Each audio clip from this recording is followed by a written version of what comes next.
Cecilia. She is a great advocate on trans rights and policies, really advancing transgender health throughout the country, really working with transgender people, trans people living with HIV, particularly transgender women, and in their care and whatnot. So my talk is around transgender-inclusive reproductive and sexual health, specifically for transgender people living with HIV.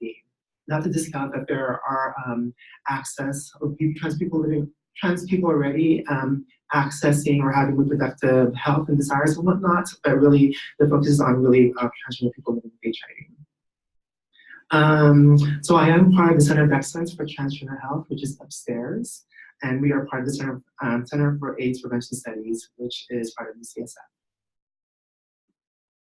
So just learning objectives. Really, my intention is to get you comfortable with the terms and terminologies that transgender people and non-binary people use to describe their gender identity.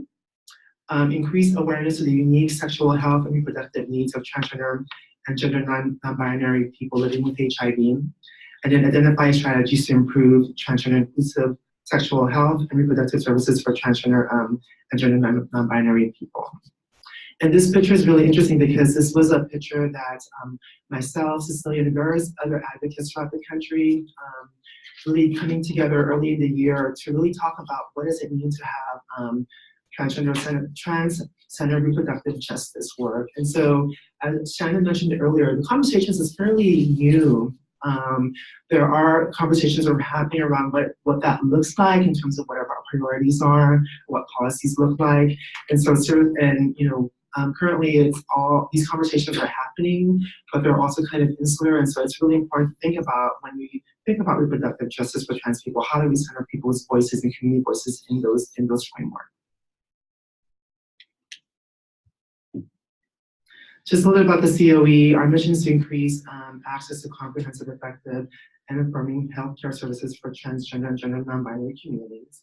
As you can see in the picture, we like to have fun. But it's also part of our work. That picture is from the National Transgender Health Summit that we recently held late last year. So a little bit about what we do at the COE. We provide capacity building assistance to support community-based organizations to implement high-impact HIV prevention. We also have a SHIRO's community-based research projects, which looks at HIV prevention interventions, particularly for trans women of color, particularly for transgender women of color, and also a new project called Triumph that looks at the first PrEP demonstration project initiative to focus on trans communities, and that's here in San Francisco, Bay Area. We also have a transgender evaluation and technical assistance project called TTAC, which was recently completed late last year, which looks at the engagement of care for trans women living with HIV. And we have UCSF Trans Clinical Services at Mount Zion through our medical director, Dr. Maddie Deutsch. And then recently we just completed a National Transgender HIV Testing Day, which was last Wednesday. And then another big event that we do is the National Transgender Health Summit, which is held every 2 years. Just again, a little bit about us, and particularly the project that I'm intimately involved with is the Capacity Building Assistance Program. So again, we support community-based organizations to implement high-impact preventions among CBOs. And in that network of CBO providers, we are considered the transgender health experts. So if you all are wanting support services to better serve trans populations, definitely reach us at transhealth.ucsf.edu.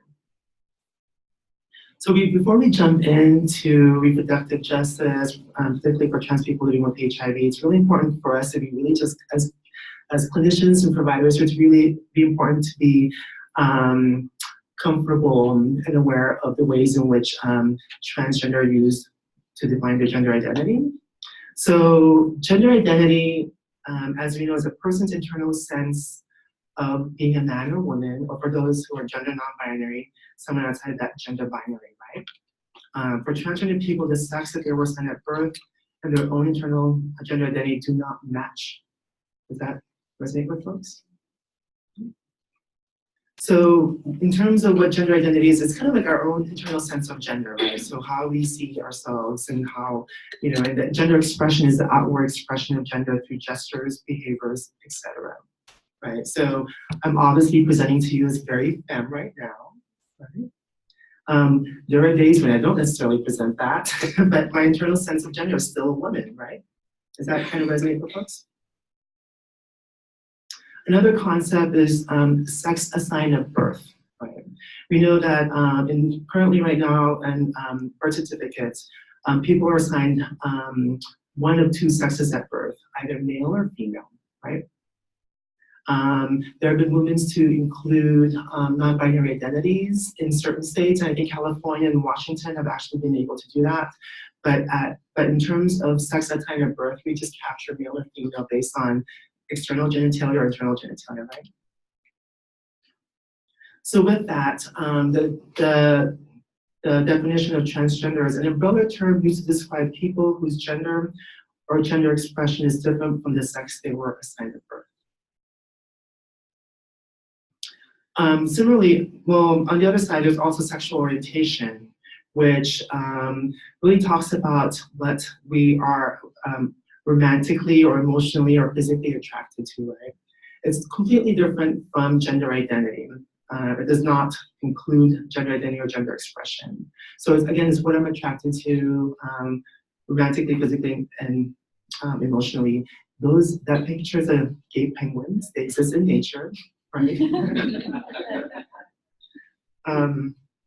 And again, just to kind of point it out that there are trans people out there who identify as gay, there's trans men who like other men, there's trans women out there who are identify as trans lesbians. So really, again, the point is that sexual orientation is completely separate from gender identity. And there are different terms and identities that trans people use to describe themselves. That's why we call it the umbrella. Right? There's a whole list of different terms out here, as mentioned. The key thing to keep in mind is that it's really important to ask an individual how they self-identify and what that means for them, because some of these terms vary from location, varies from communities, varies from culture and whatnot. So it's really important that if you don't know, then ask someone how they self-identify and what that means for them. So I know I just really briefly covered like these core concepts to identity, but it's really important to think about what that means for folks, right? So I raise a hand in this group. How many of you all have a sex assigned at birth? Okay. How about gender identity? Okay. Gender expression? You're all expressing something today?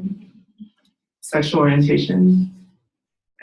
So the thing is that we all have these concepts ingrained into us, right? It's something that makes us basically human. It's a human experience. It's not something really unique to trans folks, but something that is intrinsic to us in our experience with society and whatnot. And so it's really important to think that for some people, without a question, just automatically have the answer to these questions. For some people, you have to kind of navigate these things and what that means for them, and then come to what it is. So it's just really important that we are intentional about really serving people who may not necessarily come to these questions right away. So really, to our work, it's really important to think about the way in which names and pronouns are used in clinical services such as reproductive health and access to care.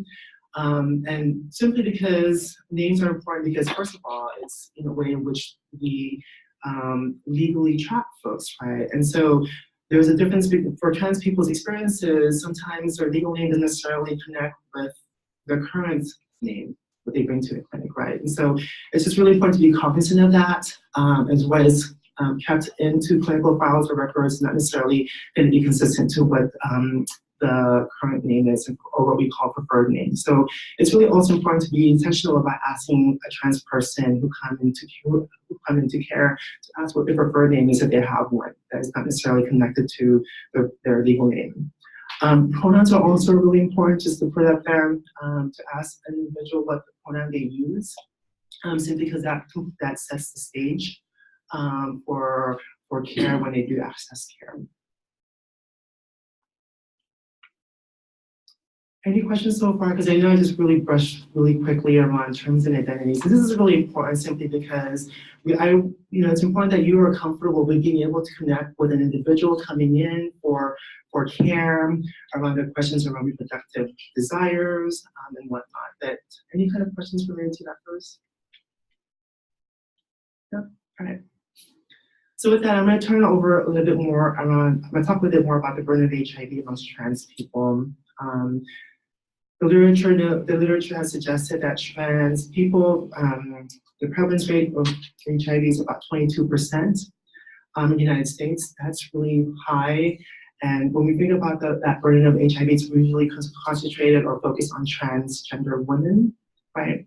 Whereas the odds ratio of HIV infection is 49 times greater when compared to adults of reproductive age. That really speaks to the disproportionate rates of HIV really concentrate on transgender women of color. Whereas in another report, African American women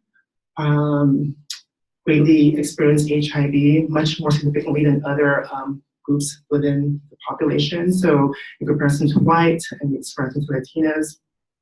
So really too, we have some data with relation to transgender men, which seems to be reported to have low burdens of HIV from 0 to 3%. But also too thinking about that there is lack of data and lack of research focused on that population. So really that's a major gap with our work in HIV amongst transgender populations. We think about other experiences with HIV amongst trans populations and the other compounding effects. The National Center for Transgender Equality put out this national survey. It's the largest online survey that they conducted, I think, in 2015, to really talk about the experiences of trans people in this country. And so the N size was about 28,000 in that survey. And in comparison to the US general population, transgender people are four times more likely to live in poverty. 30% of respondents have experienced homelessness in their lifetime. Among those who saw a healthcare provider in the past year, 33% having at least one negative experience related to being transgender. Nearly half, or 46%, were verbally harassed in the year because of being transgender.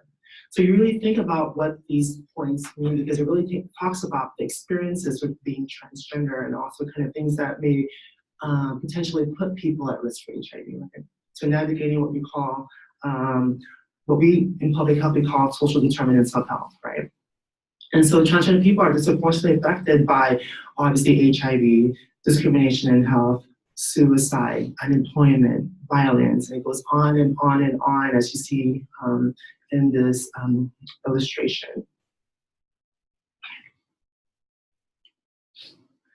So some of the exciting things with relation to HIV, some of the things that are maybe potentially changing is one issue is access to PrEP, right? So we know that PrEP has been effective to reduce HIV transmissions among each other.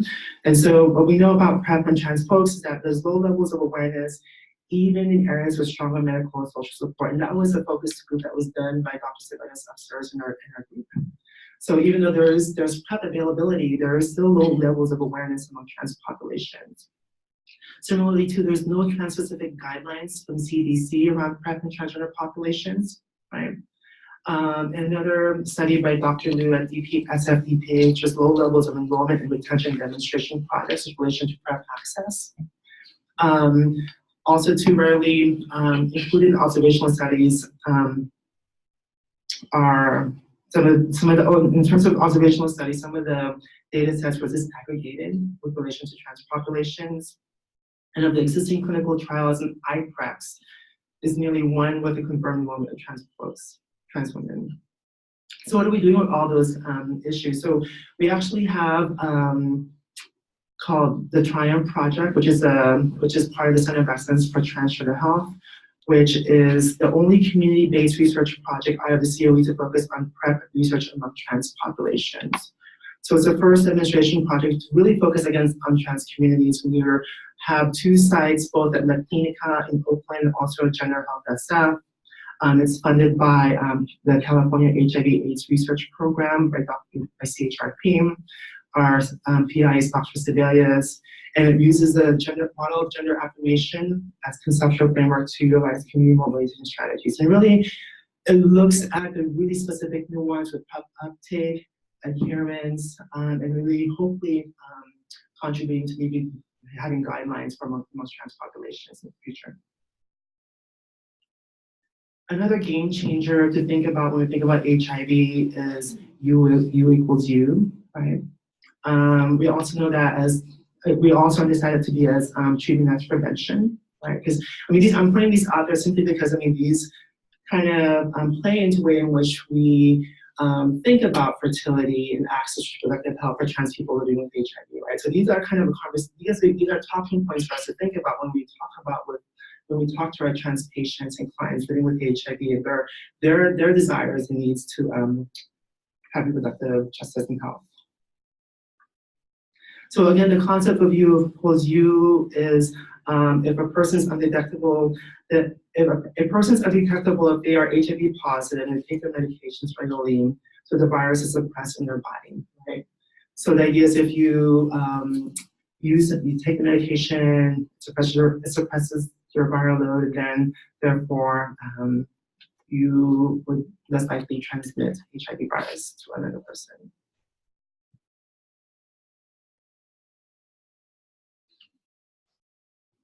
So moving on to trans-inclusive reproductive health.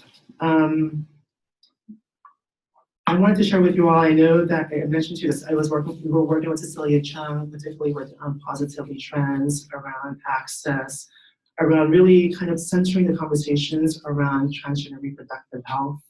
The conversations around that is still fairly new. I think there are pockets of, there are groups of people working on the issue, but in terms of what are the priorities and needs are, that's still a conversation that's still developing over time.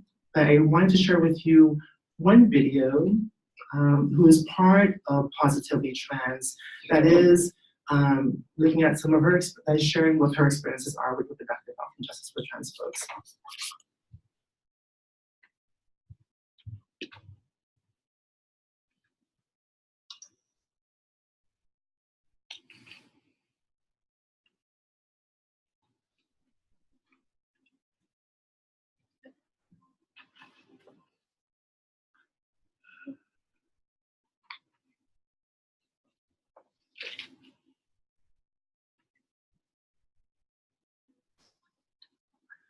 Before relocating to New York City, all I knew was drugs, partying, sex, and debt.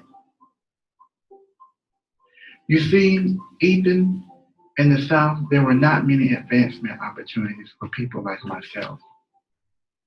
It was hard to live in my authentic truth as Octavia. I had to resort to survival sex work in order to maintain a roof over my head and utilize black market hormones to begin my transition.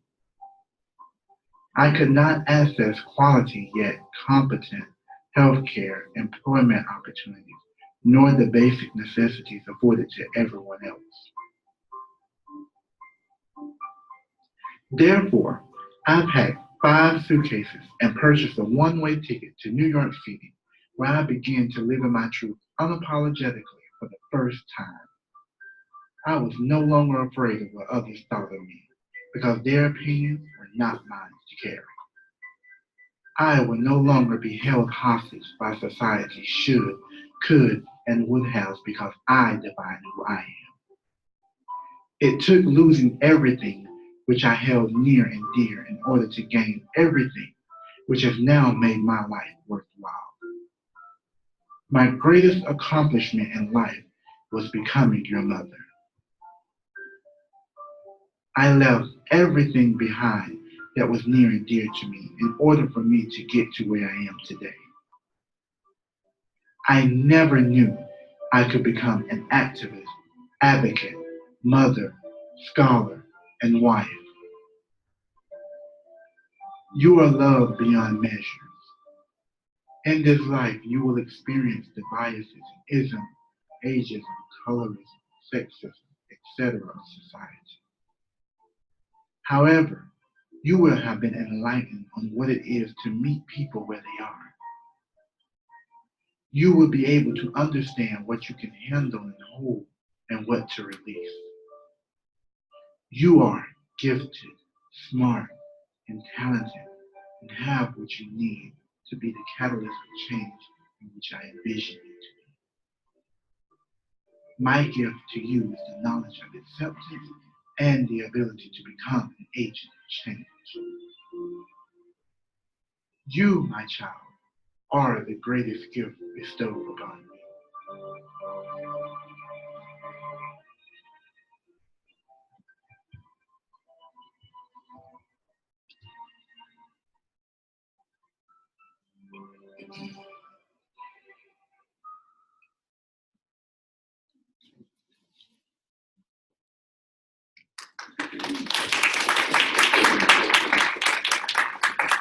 That was a really telling story. Just because I know Tega very well. She's also one of our national advisory board members at the Center of Excellence for Trans Health, and so I followed a bit of her journey as a trans woman living with HIV, doing advocacy work and whatnot. And so to have the opportunity to be able to have a child, and she actually her partner is a trans male partner, and I think that was one of the things that really is telling us that trans people living with HIV, aside from all the other things that we talked about with disparities, with trying to navigate systems, with living with HIV, access to care, yeah, there is actually a possibility to be able to have a child. There's that sense of hope.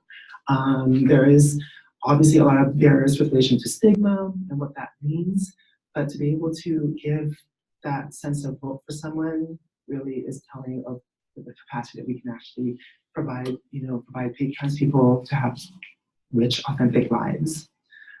So with that, there are ways to actually have stable conception opportunities for trans people. Right? And one thing that I really wanted to highlight is HIVE has done a lot of work, and particularly with a brochure that they had produced with thinking about having a baby. There's 2 brochures out there that they worked on. One focused on trans men living with HIV, and there's also another one that's focused on trans women living with HIV. I know some people have worked on that document. I am not going to try my best to try to describe this. But do you want to come up here, Maya, and talk a little bit about like the different options for folks? So just want to put it out there, there are possible roles in family constellations with this. And kind of really getting really comfortable. And I just want to put this out there in terms of what it is. I mean, I think a barrier is that not too many trans people know about this in terms of services and options, but yeah. Well, first of all, this is a great presentation, and I want to appreciate Jenna so much for your work in activism. I'm Maya Scott-Chung. Is Keiko Lane here?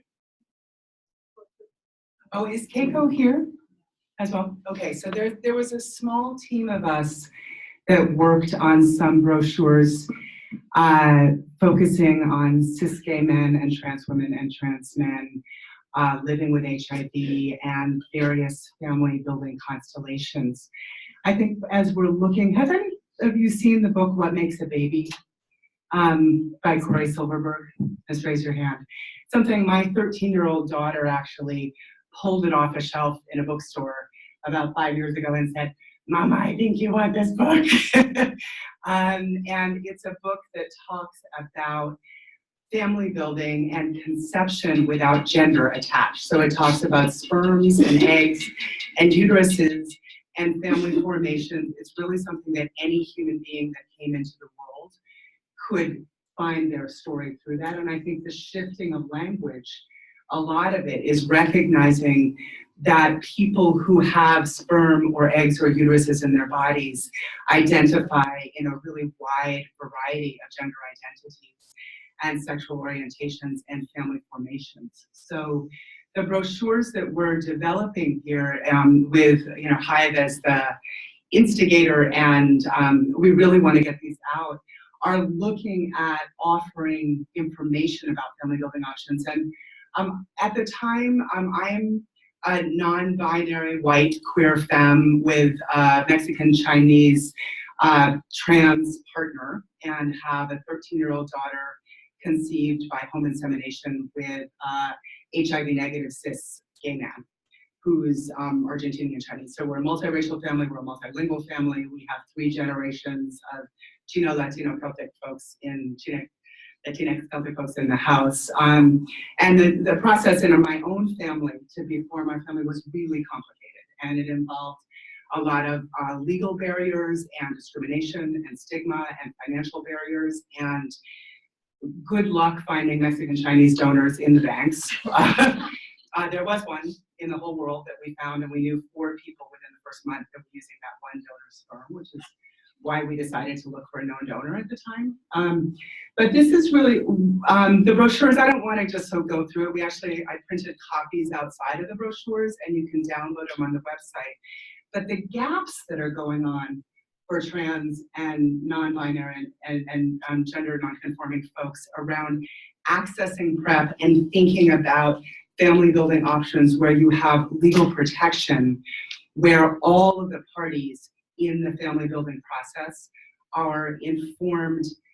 What I talk a lot about is being protected, respected, connected, and protected. And really, we're at the point, if you're interested in being in this conversation, we're gonna follow up on Tuesday, May 15th, and Shannon's gonna be there, Davy Denna and some other folks here to have a continued conversation around LGBTQ folks censoring trans folk particularly. Thank you, Maya. So definitely the resources are out there in terms of safer conception and family planning options for folks. Definitely use those. They have a table out in the back, so you can actually access this resource. So I know I have 5 minutes left, and we can go over this. But in terms of barriers to care, it's a major issue. I mentioned to you earlier about the reports in the U.S. Transgender survey in 2015. And so these are the barriers with just basic access to care, right? So cost, insurance, transition-related exclusions, medical workforce. And today, I don't know if you all have followed the news today. I think there's the Trump-Pence administration recently drafted a policy to exclude care for trans folks based on their religious beliefs. And so, I mean, we talk about these things in a way that are really kind of attacking trans people. And so kind of then you think about access to care and then think about reproductive health for trans folks. What does that mean in terms of access, in terms of really cost? Because some of these things are actually costly. And we haven't necessarily talked about that. And then you think about compounding effects of navigating these systems for someone living with HIV and what that means. And so there is some agendas that needs to be set, and there's some conversations that need to happen to be able to have these kind of priority-setting agendas to really center trans people's experiences and desires to reproductive health and justice. But in my last 2 minutes, I really wanted to leave with trying to figure out how you can actually improve care for transgender people, right? Whether they come into your clinic. And so conducting health assessments for transgender people. Things to think about and keep in mind. Don't make assumptions about what people want or don't want, right? Avoid invasive questions. Use inclusive language, as Maya said, particularly with reproductive health and body parts, right? And what that means for folks who come in for care. Use a trauma-informed care framework in your clinical practice. Ask about reproductive desires. That's a really important thing. Many times, particularly for myself as a community member navigating my own experiences, my doctors never asked me if I have any kind of reproductive desires. Even when I started my hormone therapy, that's a big issue because we don't think about it, we don't talk about it. And so, 5 Ps, partners, prevention of pregnancy for trans guys who don't necessarily want to get pregnant, right? Practices, prevention, and also past histories. There's other things to think about when we think about treating trans people with respect, just basic human respect to accessing services and care, right? If you don't know if trans person's pronoun, just simply ask. I mentioned to you earlier that pronoun is really crucial in setting the stage for someone really sharing with you their health history and their health experiences and their desires. They'll make assumptions about transgender person's sexual orientation. Be careful about confidentiality, disclosure, and outing someone who's transgender.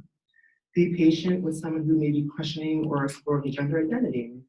this, again, use correct the terminology of transgender people who describe their identity. Understand that there is no right or wrong way to transition, that there is different for everyone. And the other thing too is like really consider like not using backhanded compliments, right? Like when saying something, you're so brave. Like, what does that really mean? Or I would have never known. I mean, those things are really crucial to think about in the way in which how that really affects someone's experience with accessing their care, right? I said stop. With that, I'm gonna end it here. Other considerations to think about as part of routine health examinations. You know, make your space and make your places gender affirming. Ask questions that are really relevant to present anatomy. Right? Think about what the prior negative experiences are for trans people who've actually gotten into care and really wanted to share with you their experiences, really reproductive desires and health. Genital exams, and really be comfortable with that, what that means for folks, and different kinds of genitals and body parts, and the ways in which trans people use to describe their genitals. Okay? And discuss any procedures. So I'm gonna leave it up some resources, but I'm gonna take a couple of questions. Okay? I think we're actually at time. Okay. But if you're available during the break, can folks ask you questions outside or around? Is that okay? Sure. So I'll be around. Please feel free to reach out to me if you also have questions as well. Thank you.